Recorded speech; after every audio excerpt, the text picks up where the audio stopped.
How does a woman stay married to a man she stopped trusting 3 days after the wedding? Families break quietly. Hers broke the day her younger sister crossed a boundary no sister ever should. It wasn't just betrayal, it was humiliation. The kind you swallow because speaking it out loud would destroy everything around you. How could she have an affair with her elder sister's husband? She lived with that silence for 25 years, watching her sister move on, smile in photos, build a life as if nothing had happened. And silence has a way of turning into something no one can predict. 530, we're north on the alleyway, 53rd Street, Rock Emergency 5.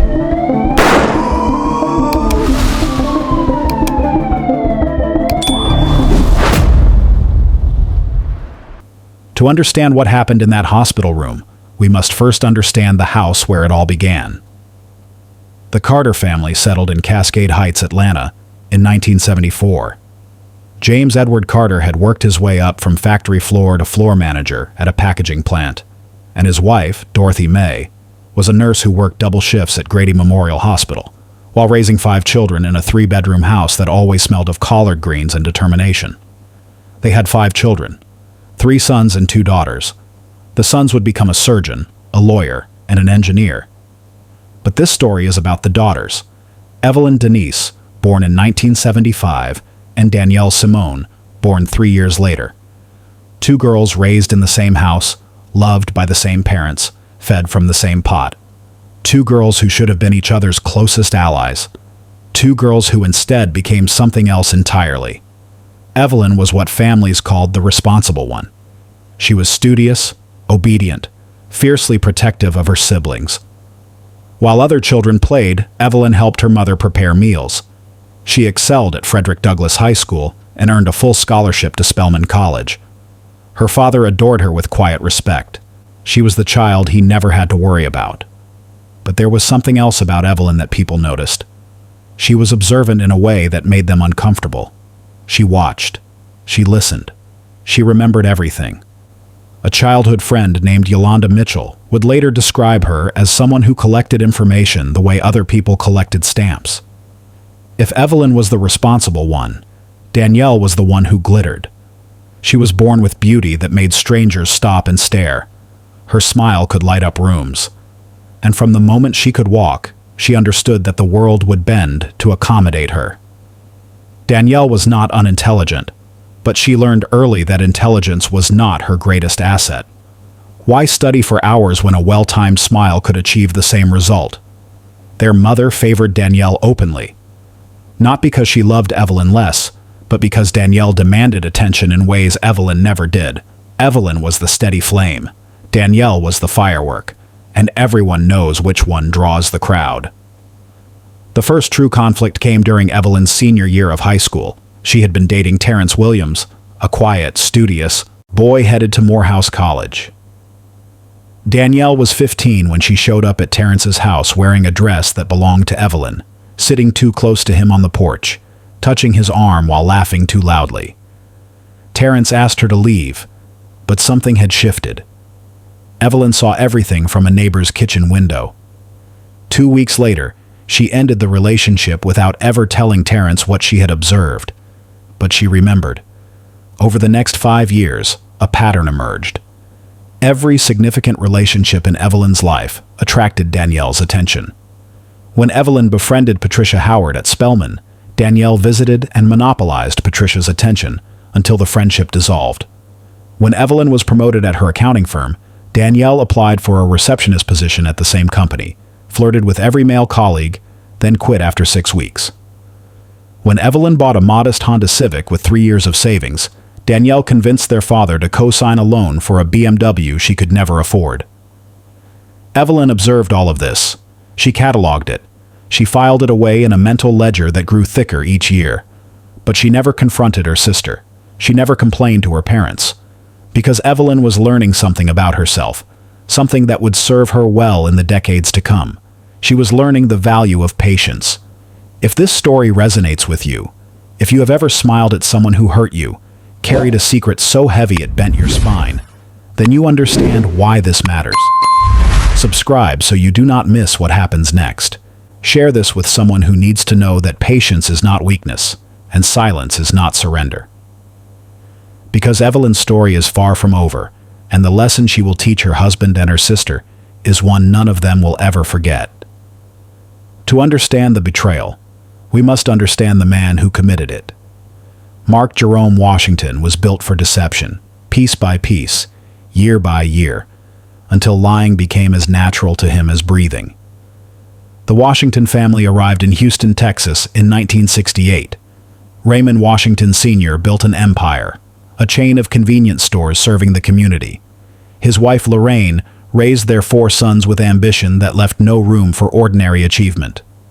Mark was the eldest, groomed from birth to inherit the business, marry well, produce sons, and carry the family name into the next generation. Every decision in his childhood was made with this future in mind. By 18, Mark had developed 2 distinct personalities. The public Mark was charming, ambitious, respectful of tradition.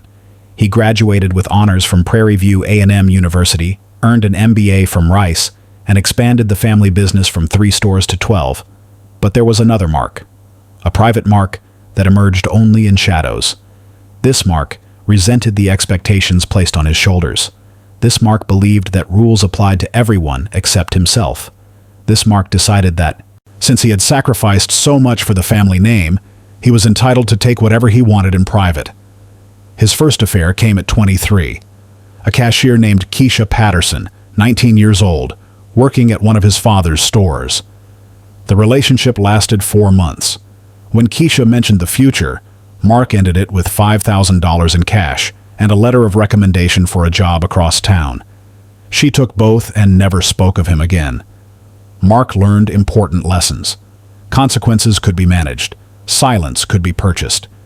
And he was very good at compartmentalization. Over the next 2 years, there were 3 more affairs: a colleague's wife, a woman from a Chicago conference, a real estate agent. Each followed the same pattern: intense pursuit, brief passion, clean termination, financial compensation. No one in his family ever knew. Then he met Evelyn, the Nigerian Independence Day celebration of 1997. She was standing near the dessert table, examining the selection with concentration that seemed disproportionate to the task. She was not the most beautiful woman there. That distinction belonged to her younger sister, Danielle, holding court near the bar. But something about Evelyn caught Mark's attention: a stillness, a depth, an intelligence that flickered in her eyes. Their first conversation lasted 45 minutes and covered everything from accounting regulations to identity. Mark found himself speaking honestly, or more honestly than usual, because dishonesty seemed like it would be immediately detected. By evening's end, he had her phone number and the beginning of an obsession. The courtship lasted 2 years. Mark was patient because Evelyn required patience. He called regularly, but not obsessively. He sent flowers on appropriate occasions. He impressed her father with business acumen and charmed her mother with respect. He was the perfect suitor. What he did not realize was that Evelyn was conducting her own evaluation. She noticed how his eyes lingered on other women. She noticed the calls he took in private. She noticed how he deflected questions about past relationships. She noticed, but she also noticed how her father's eyes lit up when Mark spoke, how her mother whispered about the good match she had made. For the first time in her life, Evelyn was being chosen first. The proposal came in January 1999. Both families assembled in the Carter living room. Mark knelt with a ring that cost more than her annual salary. Evelyn said yes because the families were watching, because the ring was beautiful, because Mark seemed like the answer to every prayer her parents had whispered over her.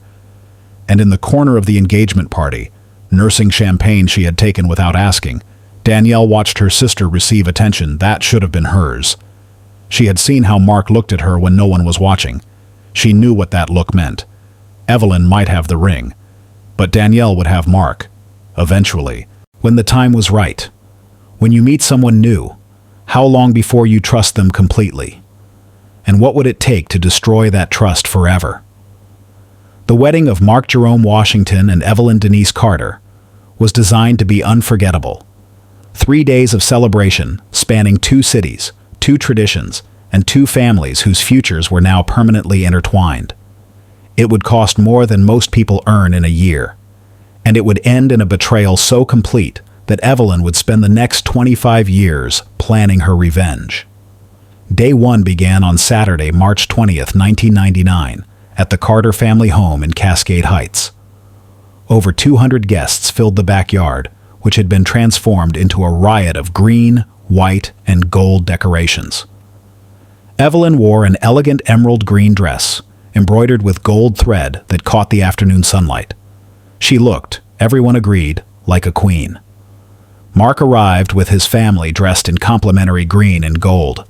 The Washingtons presented customary gifts, wines for celebration, yards of fabric for the bride's family, and an envelope that made Evelyn's brothers whistle under their breath. Prayers were offered. Elders blessed the union. The couple toasted from the same cup. And when Mark placed a pearl necklace around Evelyn's neck, the crowd erupted in celebration. Throughout the ceremony, Evelyn maintained serene composure. But those who knew her might have noticed something behind her eyes. A watchfulness, a tension. Danielle arrived late, wearing white, a color that drew attention away from the bride. She apologized profusely, claiming traffic and wardrobe malfunctions. Evelyn noticed. Evelyn always noticed. But she said nothing. This was her day. Day 2 brought the church ceremony at Cascade United Methodist, where the Carters had worshipped since 1975. Evelyn wore a white gown she had designed herself, modest but exquisite, with thousands of hand-sewn pearls. Mark stood at the altar in a tailored tuxedo, his face arranged into appropriate solemnity. But Evelyn noticed how his eyes flickered toward the bridesmaid standing third from the left.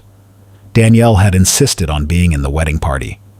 Evelyn had agreed, but placed Danielle as far from Mark as protocol allowed. It had not been far enough. During the vows, Evelyn kept her eyes on her groom. She spoke with clarity and conviction. She promised to love, honor, and cherish until death. She meant every word. She did not see the glance that passed between Mark and Danielle during the exchange of rings. She did not notice how her sister's smile carried a secret. The reception lasted until midnight. Guests danced. Speeches praised the couple. Photographers captured hundreds of smiling faces. In none of those photographs did anyone look directly at Danielle, who had positioned herself at the edge of every frame, watching, waiting, calculating. Day 3 should have been quiet. Mark suggested they spend their first night as a married couple at the Washington family home in Houston. His parents had left for vacation, leaving the house empty. More comfortable than a hotel, he reasoned. More private. They arrived around noon. Mark carried Evelyn over the threshold and deposited her in the marble foyer with theatrical flourish. Evelyn laughed. It was the last genuine laugh of her marriage. Mark claimed he needed to handle a minor emergency at one of the stores. A shipment. A signature. 2 hours at most. Evelyn kissed him goodbye, poured herself wine, and began unpacking. She did not expect him to return so quickly. She did not expect to hear the front door open barely an hour later. She did not expect to hear voices. His voice, and another, lighter, feminine, coming from downstairs. And she certainly did not expect what she found when she followed those voices to the guest bedroom at the end of the hall. There are moments that divide a life into before and after. Moments when everything you believed shatters like glass against concrete. Have you experienced such a moment? And if so, what did you do next? The hallway in the Washington house stretched for what felt like miles. Evelyn would remember every step she took. The carpet was cream-colored, plush beneath her bare feet. Family photographs lined the walls. Generations of Washingtons staring down at her as she moved toward the sound of her husband's voice. The guest bedroom door was slightly ajar. Through the gap, she could see the corner of the bed, sheets twisted and disturbed. She could hear Mark speaking in a low, intimate tone she had never heard him use with her. And she could hear something else. A giggle. High-pitched, distinctive, unmistakable. She knew that laugh. She had grown up hearing it at breakfast tables and birthday parties. It was Danielle's laugh. Evelyn stopped. Her hand was raised toward the door, but she could not make contact. Some part of her brain screamed to turn around, to go back, to pretend she had heard nothing. Some part understood that what waited beyond would change everything. But Evelyn had never been someone who looked away from difficult truths. She pushed the door open. Mark was in the bed. The sheets tangled around his waist, his chest bare, his head thrown back against the pillows. Danielle was beside him. Her dress, the same white dress from the traditional ceremony, crumpled on the floor. Her hair loose, cascading over Mark's shoulder as she whispered in his ear. Neither saw Evelyn. They were too absorbed in each other, too certain of their privacy, too convinced they had gotten away with something. Evelyn should have screamed. She should have confronted them. Instead, she found herself frozen, watching with strange, cold detachment. And then she did something that would change the course of the next 25 years. She pulled out her phone. The Nokia 3210 was a wedding gift from her brother Kevin, one of the first phones with a basic recording function. With hands that barely trembled, Evelyn activated the recorder and held it toward the bed. She captured Mark murmuring endearments meant for his wife. She captured Danielle's response, a mocking dismissal that cut deeper than any knife. "She has no idea," Danielle said. "She's so busy being the perfect wife she can't see what's right in front of her." "She never will," Mark replied. "That's what makes this work. Evelyn sees what she wants to see. She'll never suspect us. Poor thing. She thinks you actually love her. I gave her what she wanted, a ring, a ceremony, a respectable name. What happens in private is none of her concern." Danielle laughed. "How long can we keep this going?" "As long as we want. She's too invested to walk away. The families are connected. The business arrangements are signed. She's trapped, whether she knows it or not." Evelyn recorded for 4 minutes and 37 seconds, long enough to capture their mockery, their plans, their utter disregard. Then she lowered the phone, took 3 silent steps backward, and disappeared before either knew she had been there. In the master bedroom, she sat on the edge of the bed and stared at the wall. Her mind raced, but her body was still. She thought about what she had witnessed. She thought about the recording. She thought about everything she had believed, and how all of it was built on lies. The obvious choice was exposure. Confront them. Play the recording for both families. Demand an annulment. Destroy Mark's reputation. Exile Danielle forever. But Evelyn was strategic. What would exposure accomplish? Mark would be embarrassed but protected by family wealth.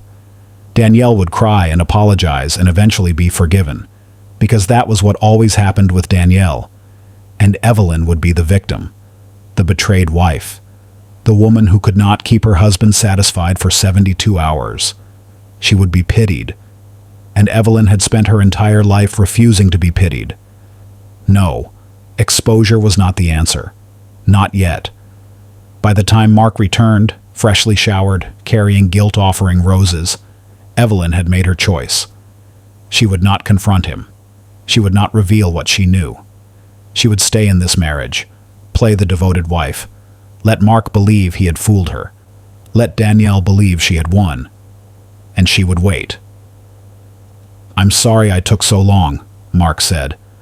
"Complications at the store." Evelyn smiled, the first of thousands she would manufacture over 25 years. "That's all right. I was just resting. You look beautiful. Thank you." And somewhere in her mind, she began counting. Days, weeks, years, however long it took. She would have her reckoning. If this story has gripped you, if you need to know what happens when 25 years of patience finally runs out, then you are exactly where you need to be. Subscribe and turn on notifications so you never miss a chapter. Share this with someone who understands that the quietest people often carry the heaviest secrets. Because Evelyn's revenge is only beginning. Evelyn boarded the flight to Montego Bay wearing the same serene expression she had perfected over the previous 48 hours. The honeymoon suite was spectacular. Ocean views, private balcony, champagne on ice. Everything a bride could dream of. Every night she lay beside Mark in the king-sized bed. Every day she smiled for photographs at beaches and restaurants. She laughed at his jokes. She held his hand. She gave every appearance of a woman deliriously happy. And every night, after Mark fell asleep, she replayed the recording on her phone. Not to torment herself, the initial shock had already calcified into something harder, colder, more useful. She replayed it to remember, to remind herself that the man breathing softly beside her was an enemy wearing a husband's face. She deleted nothing. She backed up the file to a floppy disk hidden in her toiletry bag. She was already building her archive. The newlyweds settled into a Buckhead townhouse purchased by Mark's family as a wedding gift. 3 bedrooms, a small garden, the kind of starter home that promised decades of comfort. Evelyn threw herself into the role of perfect wife with intensity that surprised even herself. She decorated with tasteful furnishings. She learned Mark's favorite meals and prepared them with precision. She accompanied him to business functions and charmed his colleagues. She attended church every Sunday and smiled through sermons about fidelity. When Danielle called, within the first week, Evelyn answered with sisterly warmth. She invited Danielle for dinner. She asked about her job, her dating life, her plans. She gave no indication that anything had changed. Danielle was initially cautious, watching Evelyn closely for signs of suspicion, but the performance was flawless. After weeks, Danielle relaxed. She believed she had gotten away with it. She had no idea Evelyn was collecting information with every interaction, filing details, building a case that would take decades to complete. The affair continued. Evelyn knew because she had become expert at surveillance without appearing to pay attention. She noticed when Mark's business trips coincided with Danielle's absences from family gatherings. She noticed secretive phone calls, locked office doors, unfamiliar perfume on his collar. She did not confront him. She simply noticed, and filed everything away. Then came January 2000. She walked into a coffee shop near her office and found David Thompson standing at the counter, her college boyfriend. The relationship had ended when his family relocated to Chicago after his father's death. They had lost touch completely. He recognized her immediately. "Evelyn Carter?" "Evelyn Washington now. I'm married." "Congratulations, you look exactly the same." They talked for an hour. David had returned to take a position at her firm. He was divorced, a brief marriage that ended amicably. No children. He had never stopped thinking about her. Evelyn was not looking for an affair, but sitting across from David, she felt something she had not felt since that afternoon in the guest bedroom. She felt like herself. The relationship developed slowly, strategically. Coffee, then lunch, then dinners when Mark traveled. 6 months before they slept together. Evelyn calculated carefully. She needed certainty.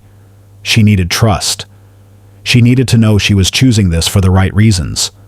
She was not sleeping with David to hurt Mark. Mark would never know.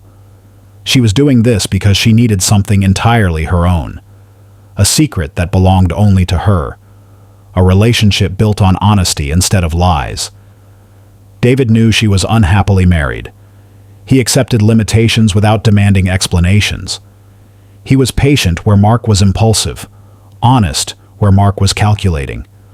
When Evelyn discovered she was pregnant in early 2001, she felt something unexpected. Hope. Ayana was born in November 2001. Mark beamed with pride, holding the infant he believed was his firstborn. Both families celebrated. Everyone agreed she was the perfect blend of both parents. Only Evelyn knew the truth. And David, transferred to London 3 months before the birth, carried the same secret across an ocean. Malcolm arrived in 2003, Imani in 2005. By then, the relationship with David had evolved into something complicated. Transatlantic, conducted through encrypted emails and occasional visits. They could never marry while Evelyn remained tied to Mark. But they had built something more real than anything she had experienced. Mark never suspected. He was too focused on his own affairs to notice details of his wife's life. He saw what he expected: devoted mother, reliable partner, grateful wife. He did not see the woman counting down years. He did not see the woman raising another man's children. He did not see the woman imagining the moment she would finally tell him the truth. Evelyn's relationship with David raises uncomfortable questions. Was she justified in seeking comfort elsewhere? Or did her affair make her as guilty as her husband? Where is the line between victim and perpetrator, and who gets to draw it? To anyone looking from outside, the Washington family was a portrait of African American success. Mark had expanded his father's business into a regional empire spanning Texas, Louisiana, and Georgia. Evelyn had risen to senior accountant and was being considered for partner. Their children attended the best private schools. Their Sandy Springs estate was featured in a lifestyle magazine. They attended church every Sunday. They hosted elaborate parties. They donated generously to charities. By every measurable standard, they were living the American dream. Beneath the surface, the reality was more complicated. Mark continued his pattern of affairs. By Evelyn's count, at least 7 women since their marriage, though the relationship with Danielle remained most constant, ebbing and flowing but never fully ending. He had grown careless, less concerned with hiding, confident that Evelyn either did not notice or did not care. He was wrong on both counts. Evelyn continued seeing David, though logistics grew difficult as children demanded more attention. 4 or 5 visits yearly, whenever his consulting work brought him to Atlanta or during invented business trips. Their connection remained strong, deepened by years of shared secrets. And through it all, Evelyn continued to wait. Danielle had married in 2004, Jerome Harris, a telecommunications executive.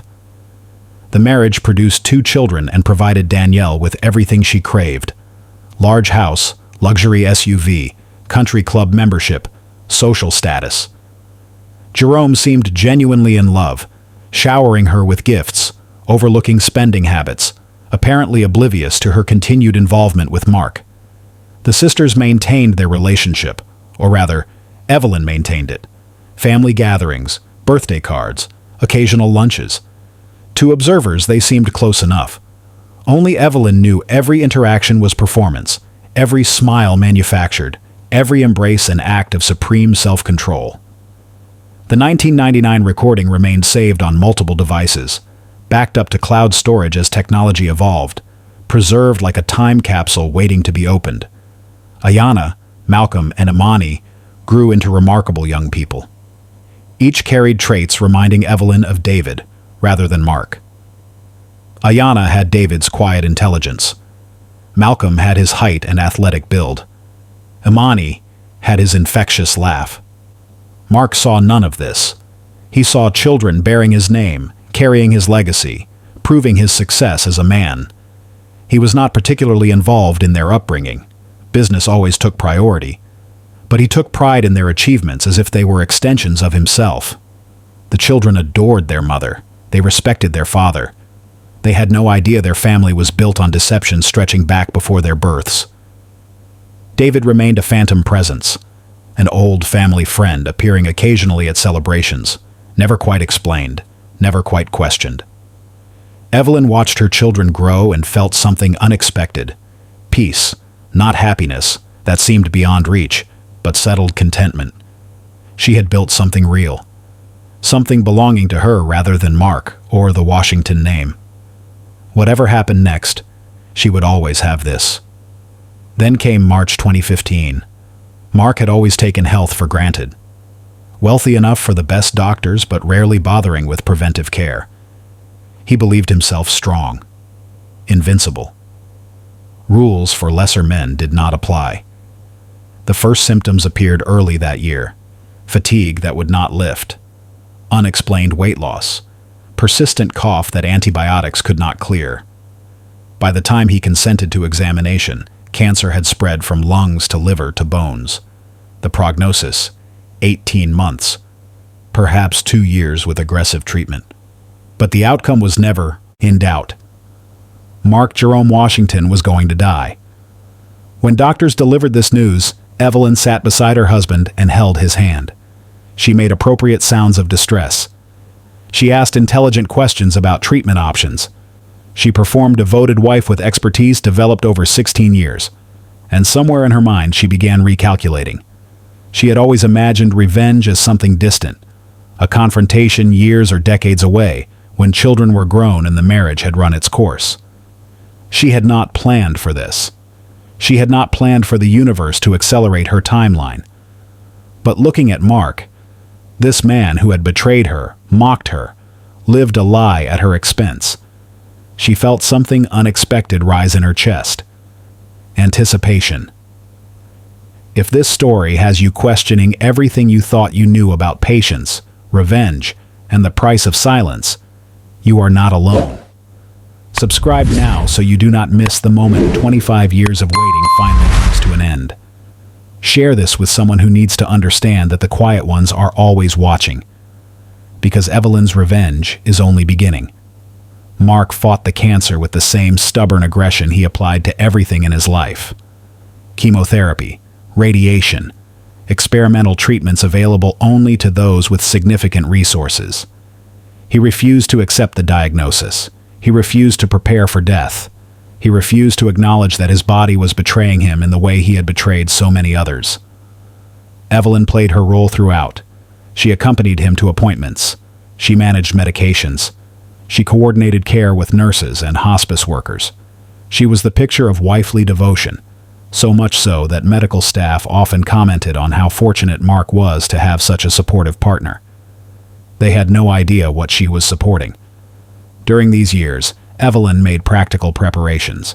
She ensured her name was on all significant accounts. She documented business holdings and complex legal structures protecting Washington wealth. She secured the children's futures regardless of what happened to the marriage. And she waited. The relationship with Danielle continued throughout this period. If anything, the sisters saw each other more frequently as Mark declined. Danielle played concerned sister-in-law, visiting regularly, bringing food, offering help with household tasks. Her presence at gatherings was constant. Only Evelyn knew why. Danielle was not there to support her sister. She was there to monitor Mark, to maintain whatever connection remained, to ensure her affair partner's final years included the woman he had chosen over his wife again and again. Evelyn observed with the same cold detachment she had cultivated since 1999. She filed information. She waited for her moment. By 2020, all 3 children were adults. Ayanna had graduated law school and was working at a prestigious Washington firm. Malcolm was completing his MBA at Wharton. Imani was a junior at Stanford, majoring in computer science. They returned home regularly during their father's illness. Dutiful children supporting family through difficult times. None suspected the truth. None questioned the story they had been told their entire lives. They were Washington children, Mark's legacy, proof of his success. Evelyn watched them during visits. She saw how they interacted with Mark, loving but distant, respectful but not warm. She saw how they had never quite bonded with the man claiming to be their father, how some unconscious instinct held them back from complete connection. She wondered if they sensed truth on some level, if children could feel the difference between genuine and manufactured bonds, if the lie she had lived had somehow communicated itself without words. She decided that when the time was right, she would tell them everything. Not to hurt them, never to hurt them, but because they deserved to know who they really were. They deserved their real father. They deserved truth. But first, she had to finish what she started. By January 2024, Mark was bedridden. Cancer had consumed most of his body. He weighed less than 140 pounds. His voice was a whisper. His hands trembled lifting a water cup. He had finally acknowledged he was dying. And with acknowledgement came something unexpected. Regret. He began making confessions. Not to a priest. Mark was never particularly religious despite Sunday attendance. But to Evelyn. He apologized for absences. He apologized for prioritizing business over family. He apologized in vague terms for times he had failed to be the husband she deserved. He never mentioned Danielle. He never mentioned any affairs. He apologized for symptoms while protecting the disease. Evelyn listened without comment. She held his hand. She nodded in the right places. She gave every appearance of a wife moved by deathbed remorse. And all the while, she waited. On March 15th, 2024, almost exactly 25 years after their wedding, Mark was admitted to Emory University Hospital. Organs failing. Doctors gave him days, perhaps hours. Evelyn called the children home. They arrived from their cities, gathering in the waiting room with extended family. Washington's from Houston, Carter's from Atlanta. Even Danielle arrived, wearing concern that Evelyn recognized immediately as performance. For 2 days they maintained vigil. Family members took turns saying goodbyes, praying for miracles they did not expect. And on the evening of March 17th, Evelyn asked to be alone with her husband. 25 years. That is how long she waited. That is how long she carried a secret eating her from inside. When the moment finally arrived, when Mark lay helpless, completely at her mercy, what would you have done? Would you have granted the peace he begged for? Or would you have done what Evelyn did next? The hospital room was quiet, except for rhythmic beeping of monitors and soft hiss of the oxygen machine. Mark lay, in bed, his body a shadow of what it had been. His eyes, once sharp and calculating, drifted in and out of focus. Evelyn sat beside him. She had sent nurses away. She had closed the door. For the first time in 25 years, they were truly alone. "Evelyn," Mark whispered, barely audible, "I need to tell you something." She leaned closer, face composed, hands folded. "I have not been a good husband," he continued. "I have done things you don't know about, things I am ashamed of." Evelyn said nothing. She waited. There were women, other women. I was weak, selfish. I convinced myself that what you didn't know couldn't hurt you. Still she waited. She had waited 25 years. She could wait a few more minutes. "But I need you to know," Mark said, voice cracking, "that I always loved you. In my way. You were the mother of my children, the foundation of my home. Whatever else I did, I never stopped respecting you." He gathered remaining strength, then asked the question he had been leading toward. "Can you forgive me?" Evelyn reached into her purse and pulled out her phone. A modern smartphone now, not the Nokia from 1999, but the file had been transferred through every upgrade, every device, every technological evolution of 25 years.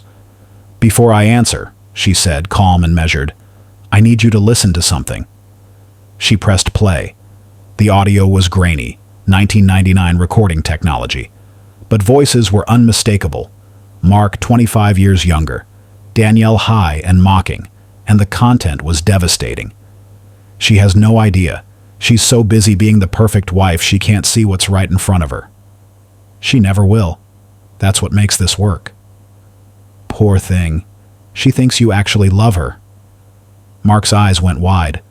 Whatever strength remained drained away as the recording played. His mouth opened and closed, but no words emerged. The heart monitor began spiking erratically. Evelyn let it play to the end, then stopped it and returned the phone to her purse. "I found you," she said, 3 days after our wedding. "I walked down the hallway of your parents' house and found you in bed with my sister. I recorded everything, every word, every laugh, every moment of your contempt." Mark tried to speak. His lips formed shapes, but failing lungs could not push out air. Tears leaked from his eyes. "You asked if I forgive you. You asked if I can release you from guilt so you can die in peace." She leaned closer, so close she could smell antiseptic and decay clinging to his failing body. "No, I do not forgive you. I never forgave you. I have been waiting 25 years for this moment." Mark's hand clawed at sheets. Monitors screamed, alarms blaring as vitals destabilized. But Evelyn was not finished. "There is something else you need to know, something I have kept even longer than the recording." She paused, ensuring his full attention, ensuring these would be the last words he ever heard. "Ayanna, Malcolm, Imani, your 3 children. The legacy you believed you were leaving behind." Mark's eyes locked onto hers, desperate, pleading, already knowing what she would say. "They are not your children. They never were. Their father is David Thompson. I have been with him since before Ayanna was conceived. Every child you raised, every Christmas morning, every graduation, every moment of parental pride you ever felt, it was all for someone else's children. The monitor flatlined, then spiked wildly. Mark convulsed. His mouth opened in silent scream. Evelyn sat back. You took my sister. You took my trust. You took my capacity for love. So I took the only thing that ever truly mattered to you. Your legacy. Nurses burst through the door. Alarms wailed. Medical professionals swarmed, shouting orders, attempting to stabilize. But it was too late. Mark Jerome Washington was already gone. He died with truth inside him, a truth that hollowed him out in his final seconds. And Evelyn, who had been betrayed, who had been patient beyond all expectation, finally felt something she had not experienced in 25 years. Relief. If you are still here after everything you have witnessed, after the betrayal, the patience, and the reckoning, then you understand what this story truly means. Drop your location in the comments and let me know where you are watching from. Type, I am still here, so I know who made it to this moment. Because this story is not over. Mark is dead, but there is still one betrayer left alive, and Evelyn is not finished yet. Mark Jerome Washington was buried on a Sunday, exactly 1 week after his death. The funeral was a grand affair, befitting a man of his stature in the community. Over 500 mourners filled the sanctuary of Cascade United Methodist Church. Eulogies praised his business acumen, his family devotion, his contributions to the community. They spoke of a man who had built an empire from his father's modest beginnings. They spoke of a loving husband and dedicated father. They spoke of a legacy that would live on through his children. Evelyn sat in the front pew, dressed in black, her face appropriately somber. She accepted condolences with grace. She shed tears at the appropriate moments. She played the role of grieving widow with the same expertise she had brought to every other role in the past 25 years. The children sat beside her, Ayanna, Malcolm, and Amani, confused, devastated, unaware of the revelations their mother had delivered in that hospital room. They would learn the truth eventually. Evelyn had already decided to tell them, but not today. Today was for appearances. 3 rows behind Evelyn, surrounded by the extended Carter family, Danielle Simone Harris sat with tears streaming down her face. She was crying. Genuine tears, perhaps, or perhaps another performance. Evelyn could not tell and did not care. What she did care about was the fact that Danielle was still there, still breathing, still living her comfortable life as if the past had been erased, still pretending she had done nothing wrong. Mark's death had given Evelyn closure, but it had not removed the memory of the sister who had helped destroy everything, the sister who had mocked her, the sister who had stolen her husband and laughed about it, the sister who had worn white to her wedding and climbed into her marriage bed 3 days later. Evelyn had been patient with Mark. She had waited until the perfect moment to deliver her truth. Now she began to consider how long she would need to wait with Danielle. The weeks following the funeral were consumed by practical matters. The estate had to be settled. The business had to be transitioned. Legal documents required signatures. Insurance policies required processing. Evelyn handled all of it with characteristic efficiency. She had been preparing for this moment, not Mark's death specifically, but the transfer of power it represented, for years. She knew where every document was filed. She knew every account number and password. She knew exactly what she was entitled to and exactly how to claim it. The Washington family was surprised by her competence. They had expected Mark's widow to be overwhelmed by grief and logistics. They had expected to step in and manage things on her behalf. Instead, they found themselves responding to her instructions. Evelyn was not a dependent. She never had been. She had simply allowed them to believe otherwise. During this period, Danielle reached out several times. Phone calls, text messages, invitations to lunch. She wanted to be supportive, she said. She wanted to help her sister through this difficult time. The audacity was breathtaking. The woman who had spent 25 years sleeping with Evelyn's husband now wanted to offer comfort for his death. Evelyn accepted some of these invitations. She met Danielle for coffee. She allowed her sister to believe that their relationship was unchanged. She maintained the performance. But something had shifted. The patience that had sustained Evelyn for 25 years had finally begun to erode. She had delivered her truth to Mark. She had watched him die with that truth burning in his chest. Now she needed to deliver a different kind of truth to Danielle. And she was no longer certain she could wait. Throughout April and May, Evelyn found herself obsessing over her sister. She replayed old memories. Not just the recording from 1999, but every slight, every jealousy, every moment when Danielle had taken something that belonged to her. She remembered Terrence Williams and the yellow dress. She remembered Patricia Howard and the dissolved friendship. She remembered the job Danielle had sabotaged at her accounting firm. She remembered the BMW their father had co-signed while Evelyn drove a Honda she had saved 3 years to afford. She remembered 25 years of her sister moving through the world as if actions had no consequences.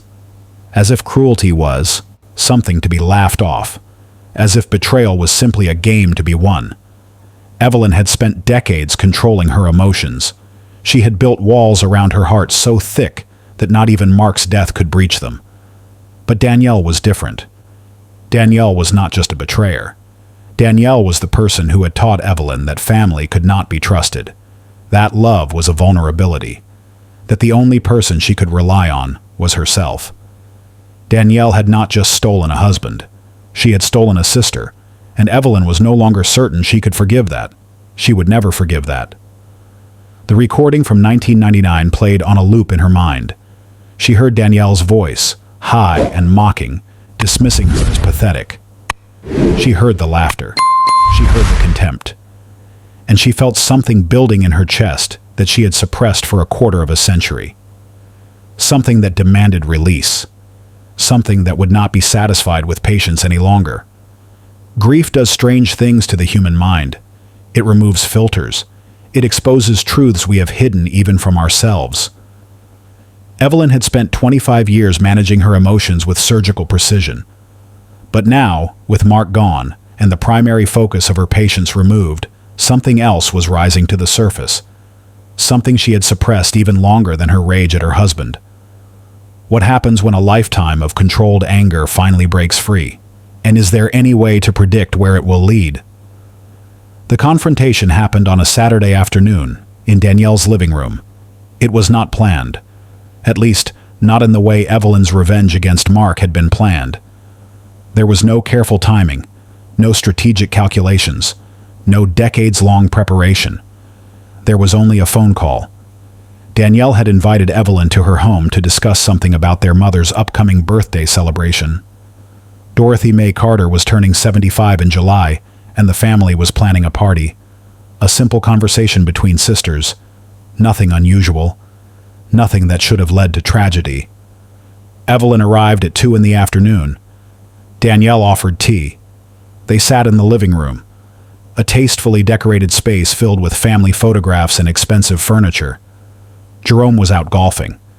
The children were at activities. The two sisters were alone for the first time since Evelyn had whispered the truth into Mark's dying ear. For 30 minutes they discussed party arrangements, catering options, guest lists, the color scheme for decorations. Normal conversation. Safe conversation.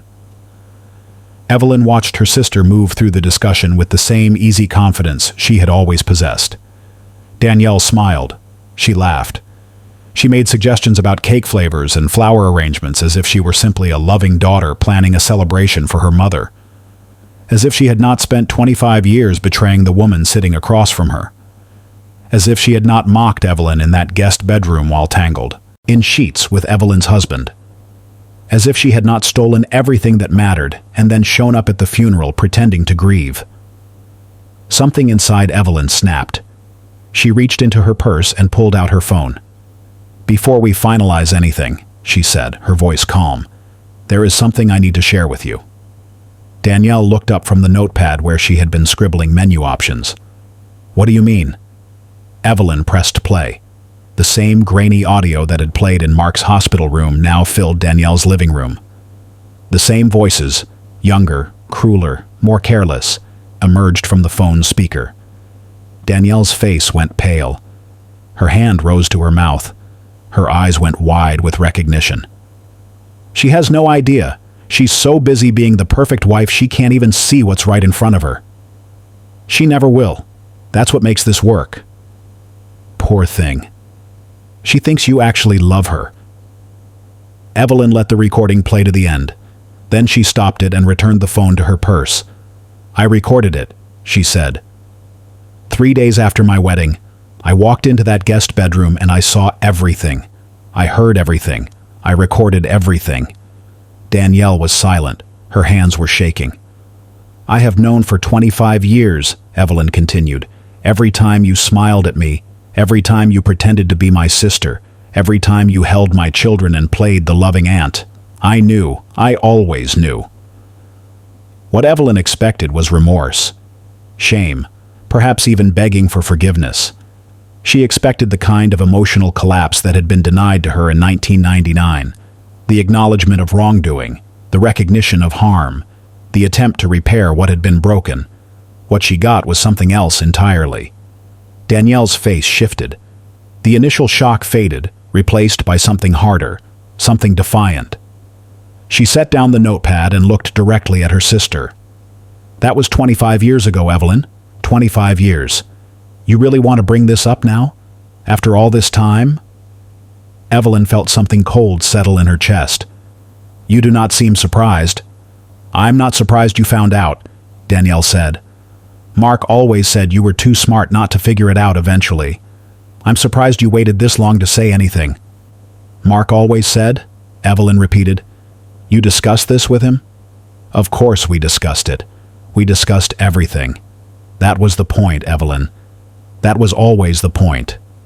Something in Evelyn's carefully maintained composure began to crack. The point of what? Danielle sighed. The kind of sigh a parent might give to a slow child. The point was that I won. I took your husband from you on your honeymoon and I kept him for 25 years. And you never said a word. You just accepted it. Like you accept everything. Evelyn's hands began to tremble. Not with fear, with something far more dangerous. You think this was a competition? She asked, her voice still calm but with an edge that had not been there before. Everything between us has always been a competition, Danielle replied. You just never had the courage to fight back. You always stepped aside. Let me take what I wanted. Pretended you didn't care. I didn't step aside, Evelyn said. I was patient. There is a difference. Danielle laughed. The same laugh from the recording. The same laugh that had haunted Evelyn's dreams for 25 years. Patient for what? Mark is dead. The affair is over. What did your patience get you, Evelyn? A recording on your phone? A secret you carried alone for 25 years? You think that's winning? Evelyn stood up. Her movements were slow, controlled, deliberate. I think, she said, that you should stop laughing. But Danielle did not stop. If anything, the laughter intensified. Oh, Evelyn, after all these years, you're still the same. Still pretending to be strong. Still playing the victim. Still waiting for someone to acknowledge your pain. Danielle rose from her chair, still laughing, still dismissing her sister with every breath. Let it go, she said. It's been 25 years. Move on. Mark is dead. I won. It's over. Those 3 words, I won, broke something inside Evelyn that had been held together by decades of willpower. What happened next would be reconstructed later from evidence and testimony. The physical facts were clear enough. The emotional reality was far more complicated. Evelyn moved toward her sister. Danielle, still laughing, turned to walk away, perhaps to the kitchen, perhaps to the door, perhaps simply to demonstrate her contempt through dismissal. Words were exchanged. The exact content would never be confirmed. Evelyn claimed she asked her sister to apologize. Danielle's husband, reviewing the scene later, noted that furniture had been disturbed near the doorway, suggesting a physical confrontation that moved through the space. A shove, or perhaps a grab. One sister's hands on the other's shoulders, a struggle that was brief but violent, decades of suppressed rage erupting in seconds, and then a fall. Danielle's head struck the corner of a marble end table. The impact was devastating. She collapsed to the floor, blood pooling beneath her, her eyes open but seeing nothing. For a long moment, Evelyn stood over her sister's body. Her hands were still raised. Her breathing was ragged. Her face held an expression that witnesses would later describe as utterly calm and completely empty. Danielle Simone Harris was dead, and Evelyn Denise Washington had finally stopped waiting. Violence, we are told, is never the answer. But what happens when every other answer has been taken away? What happens when patience becomes its own prison? When forgiveness feels like surrender? When the person who hurt you refuses to acknowledge the wound? Evelyn waited 25 years for an apology that never came. She waited for remorse that was replaced by mockery. She waited for justice that the legal system could never provide. And, in the end, she stopped waiting. Does that make her a murderer? A victim? Or something more complicated that our simple categories cannot contain? When police arrived at Danielle's home, they found Evelyn sitting on the floor beside her sister's body. She was calm. She was expressionless. She made no attempt to flee or explain away what had happened. An officer asked, "Ma'am, what happened here?" Evelyn looked up slowly, her eyes meeting his with an intensity that made him take an unconscious step backward. "I'm done," she said, "being the one who pays for their sins." She was handcuffed without resistance. She was read her rights without response. She was placed in the back of a patrol car without protest. As the vehicle pulled away from the house, she turned to look one final time at the home where her sister had built a life on stolen happiness. The home where everything had finally come to an end. The investigation that followed would uncover decades of family history that no one had suspected. The recording from 1999 was entered into evidence. Phone records and emails revealed the 25-year affair between Mark and Danielle. DNA tests confirmed what Evelyn already knew, that Ayanna, Malcolm, and Imani were not Mark's biological children. The Washington family was devastated. The Carter family was torn apart. News outlets across the country seized on the story. The coverage was sensational, as it always is when respectable families reveal themselves to be anything but. Jerome Harris learned in the same week that his wife had been conducting a quarter-century affair and that she had been killed by her own sister. He provided testimony about Danielle's behavior, but declined to speak to the media. He moved to Chicago with his children 3 months after the funeral.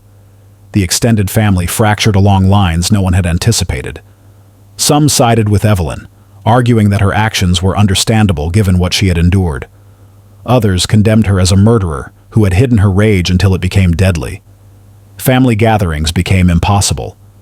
The Carter name, once spoken with pride, became synonymous with tragedy. Ayanna, Malcolm, and Imani learned the truth about their parentage in the worst possible way, through news reports and legal documents rather than from their mother's own lips. The revelation that Mark was not their biological father, combined with the knowledge that their mother had killed their aunt, was devastating. Each child processed the information differently. Ayanna, the lawyer, threw herself into her mother's defense, researching precedents and consulting with criminal attorneys. Malcolm withdrew, refusing to speak to anyone in the family for months.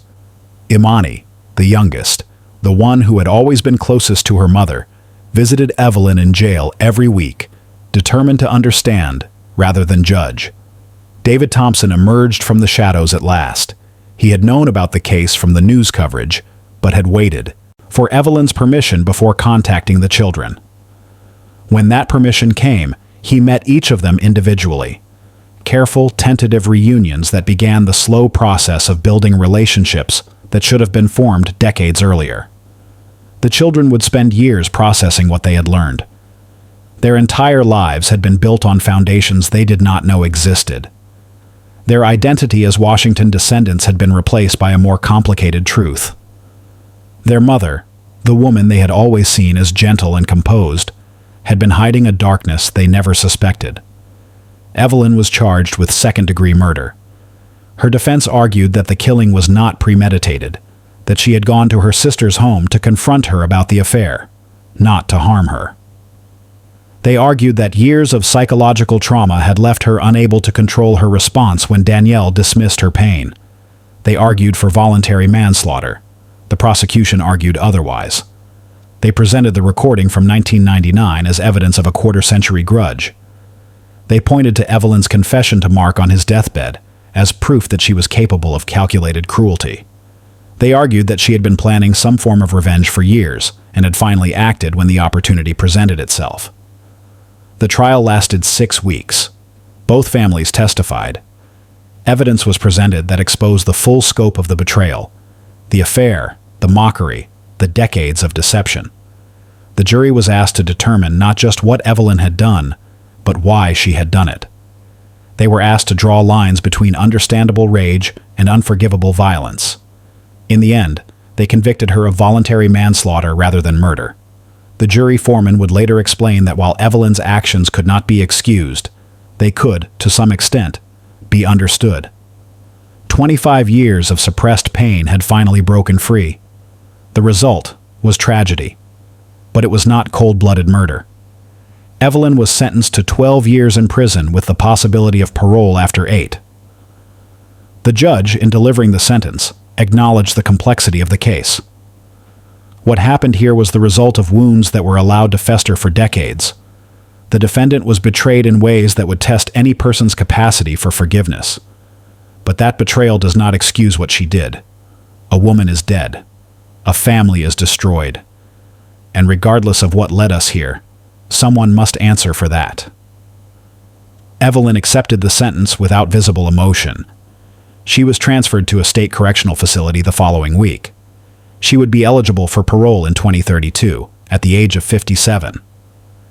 As she was led from the courtroom, she turned to look at her children, Ayanna, Malcolm, and Imani, seated in the gallery with expressions that mixed love, confusion, and grief. "I'm sorry," she said, "not for what I did, but for what it cost you." The legal system delivered its verdict.